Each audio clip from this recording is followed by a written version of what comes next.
April menjadi bulan yang padat untuk Infinix sebab mereka berencana meluncurkan Infinix GT20 Pro, sebuah smartphone dengan spesifikasi mumpuni namun ditawarkan dengan harga yang bersahabat. Secara spesifikasi Infinix GT20 Pro berbagi kesamaan dengan Infinix Note 40 Pro, dengan perbedaan utama terletak pada jenis chipset yang digunakan.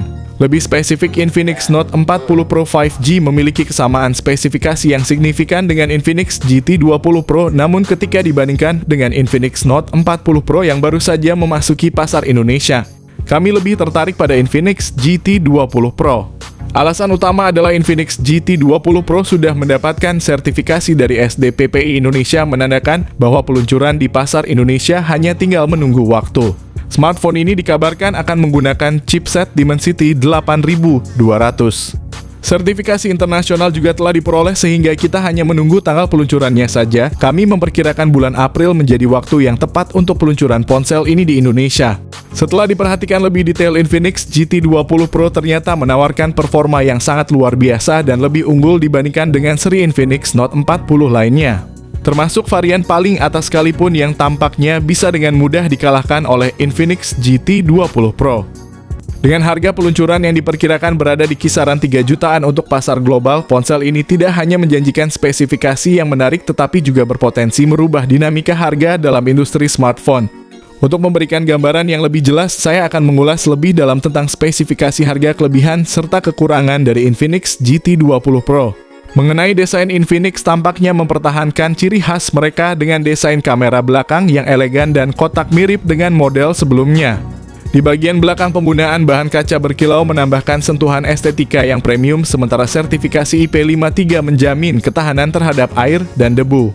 Kombinasi ini memberikan perlindungan yang baik tanpa mengorbankan gaya, ditambah lagi dengan bobot yang ringan dan bezel tipis untuk kenyamanan ergonomis. Layar ponsel ini dilengkapi dengan panel AMOLED flat berukuran 6,67 inci menawarkan refresh rate 120 Hz dan touch sampling rate 360 Hz. Kecerahan puncaknya yang mencapai 1500 nits menyediakan visibilitas yang luar biasa di berbagai kondisi pencahayaan. Lapisan proteksi Gorilla Glass 5 memberikan perlindungan tambahan. Fitur Wide Finder L1 dan HDR10 Plus juga menjadi nilai tambah bagi fungsi multimedia, memungkinkan pengguna menikmati konten berkualitas tinggi dengan jangkauan warna dan dinamis yang lebih luas. Dalam dunia perangkat mobile modern, chipset merupakan salah satu elemen esensial yang mempengaruhi performa. Infinix GT20 Pro dalam hal ini memutuskan untuk menggunakan MediaTek Dimensity 8200 yang dibuat dengan proses fabrikasi 4 nanometer. Bagi para penggemar smartphone, chipset Dimensity 8200 bukanlah sesuatu yang asing. Ini adalah komponen canggih yang telah mendapatkan banyak perhatian di industri smartphone. Chipset ini dikenal dengan kemampuan yang impresif setara dengan performa Snapdragon 8 Plus Gen 1 yang merupakan salah satu chipset terkuat di pasar saat ini. Sebelumnya, chipset ini telah digunakan di beberapa model premium seperti Xiaomi 12T, memberikan performa yang mengesankan kepada penggunanya. Berdasarkan skor Antutu, chipset ini berhasil mencatat angka sekitar 900 ribuan, sebuah indikator yang menunjukkan kinerjanya yang tinggi.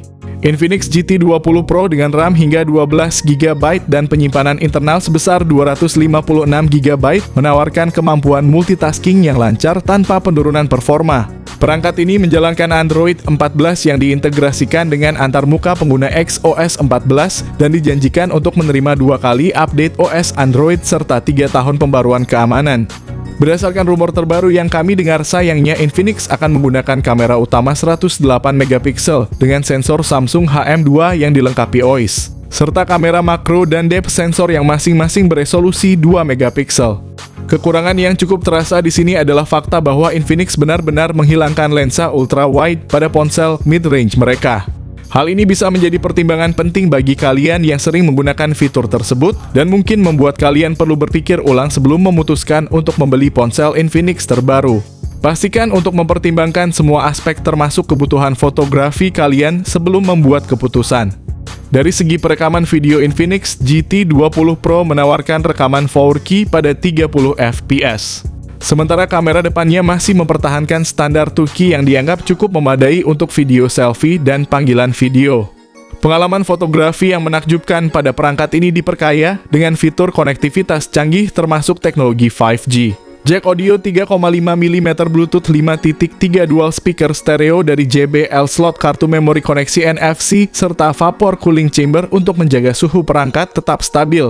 Namun satu kekurangan yang mungkin dirasakan adalah ketiadaan rating IP68, yang berarti perangkat ini tidak memiliki sertifikasi ketahanan terhadap air dan debu pada level tertinggi. Infinix membawa inovasi besar dalam konektivitas pada smartphone terbarunya ini, dilengkapi dengan berbagai fitur konektivitas canggih. Smartphone ini dirancang untuk menyediakan koneksi yang lebih efisien dan cepat dengan dunia luar. Apa yang saya hargai dari Infinix GT20 Pro ini adalah konektivitasnya yang lengkap tanpa ada pengurangan fitur sama sekali. Dengan baterai berkapasitas 5000 mAh dan kemungkinan dukungan fast charging 45 Watt, Infinix menjanjikan daya tahan baterai yang sangat baik dan waktu pengisian yang singkat. Selain itu, Infinix GT20 Pro juga dilengkapi dengan fitur pengisian daya nirkabel 20 Watt serupa dengan yang ditawarkan oleh seri Note 40. Hal ini tidak terlalu mengejutkan mengingat Infinix kadang-kadang mengadopsi spesifikasi tertentu dari satu varian ke varian lainnya dalam produksi ponsel mereka secara serentak.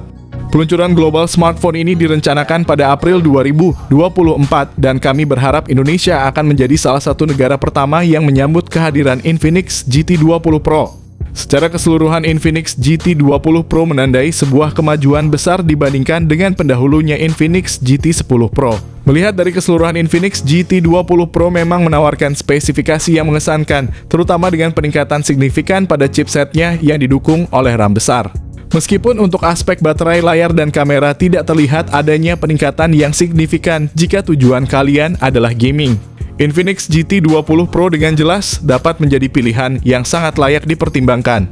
Ponsel ini menjanjikan performa yang kuat untuk memenuhi kebutuhan gaming kalian, sekaligus menawarkan nilai yang baik dengan spesifikasi tingginya. Bagi yang bertanya dari mana kami mendapatkan informasi ini, kami selalu bersumber dari tempat yang akurat termasuk GSM Arena Gizmo Cinabis India TKDN Indonesia. Sertifikasi dari berbagai negara serta portal berita Indonesia yang terpercaya. Infinix GT20 Pro memang menjanjikan kinerja yang memukau, berpotensi mengungguli Infinix Note 40 Pro, Infinix Note 40 Pro 5G. Namun terdapat beberapa aspek yang mungkin dianggap sebagai kelemahan oleh beberapa pengguna, seperti ketiadaan slot kartu memori, hilangnya jack audio, absennya lensa ultra wide, dan dukungan pengisian cepat yang terbatas pada 45 Watt. Pada tahun ini, Infinix telah memilih untuk mengesampingkan fitur lensa ultra wide pada perangkat menengah mereka, mengalihkan fokus pada peningkatan performa gaming dan inovasi pada baterai tanpa banyak perubahan lain. Ini menandai sebuah evolusi dalam strategi mereka, meskipun mungkin tidak semua penggemar Infinix setuju dengan perubahan tersebut. Pertanyaan tentang harga Infinix GT20 Pro menjadi topik hangat. Apakah harga yang cocok untuk fitur dan spesifikasi yang ditawarkan berada di kisaran 3 juta rupiah atau bahkan lebih tinggi? Mendekati 4 juta rupiah, bagaimana menurut kalian? Berapa harga yang tepat untuk Infinix GT20 Pro mengingat kelebihan dan kekurangan yang ada?